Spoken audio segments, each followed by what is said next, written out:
Ayan guys. Luto tayo ng tawag dito ay yaki udong.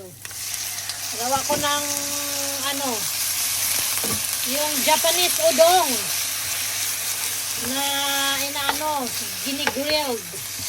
Ayan, beef. Lagyan natin.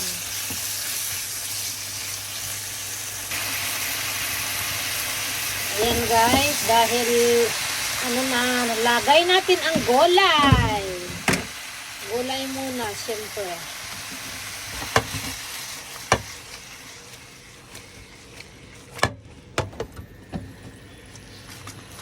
Ayan, halo natin yung gulay muna, saka ang udong.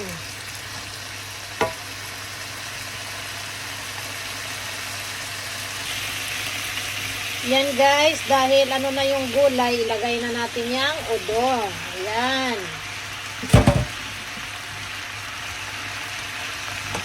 Haluin natin. Pinaabtik na paghalo. Yan na guys, takpan muna natin yan siya para medyo lumambot yung yung udong. Palalambutin natin yung udong, tapos saka natin lagyan ng mga pang palasa. Yan. Lagyan natin, yung kumukulo na guys, lagyan natin to ng torigarasot. Pwede kung sa Pilipinas guys, pwede na yung magic sarap. Ayan. Tapos, pagkatapos niyan, lagyan natin ng cooking wine. Ayan. Pagkatapos, ilagay na natin din yung kanyang seasoning. Pwede dito guys, ilagay nyo ay mga, ayan, honchuyo. Ayan, yung ilagay. Ayan. Tapos, haluin natin yan. Haluin natin para yung kanyang lasa. Ayan. Haba-haba tong aking luto ngayon guys. Yan, dahil nahalo na, takpan muna natin yan siya ng mga 3 minutes. Ayan.